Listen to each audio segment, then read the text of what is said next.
Well, what started as a thesis at Case Western Reserve is now one of the country's leading medical device companies. SPR created a drug-free pain management system headquartered right here in Northeast Ohio. Maureen Kyle sits down with the CEO who built the company from the ground up in our ongoing Women Who Lead series.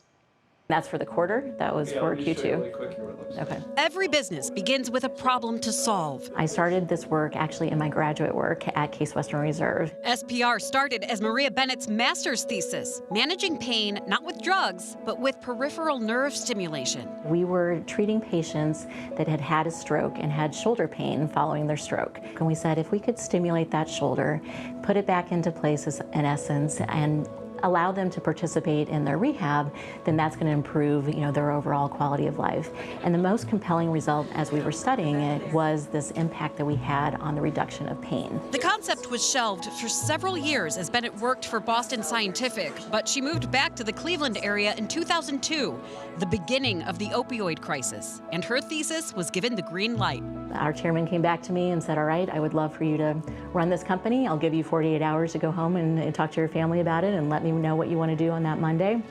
So I came back and said, yes, absolutely, this would be fantastic to work with the technology I was familiar with. So when you made that decision of yes, let's start this company, let's solve this problem, what was that feeling within the first couple of months? Fear. I remember asking our chairman at the time, I said, well, what happens if this doesn't work out? And he said, I don't know, make it work. That was in 2010. Turns out it did work. The Sprint system now treats over 30,000 patients in the U.S. and counting. But it wasn't an easy climb. When I started the company, I was told that I would have a difficult time building this company and especially attracting a board of directors because of my relatively young age at the time as well as my gender. And I said, well, there's nothing I can do about either one of those things, so I'm going to focus on our mission at SPR as far as being able to treat patients, improve their lives, again, build this wonderful culture that will attract people that have that similar passion. Where were you in your personal life when you were starting this company, and how did that play into all the hectic life that you had to go through? It was a lot of juggling for sure, but it was something that I wanted to ensure that I could be present, obviously in my role as CEO, but also more importantly in my role as mom and wife.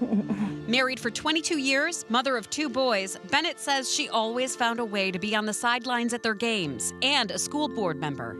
In leadership, she believes in creating a culture where employees are able to juggle life's demands. I really pride ourselves in investing in developing that talent, whether we hire those individuals right out of school and then give them the opportunities so that there is no glass ceiling. Bennett says 50% of the team is female. That goes for the executive team as well. What do you keep in mind when you're talking to, especially some of maybe the younger female executives that have the young kids and the young families that are trying to get to the next level? If you're in a role or if you're in a position that job is asking you to sacrifice being present in your home life, it's not worth it.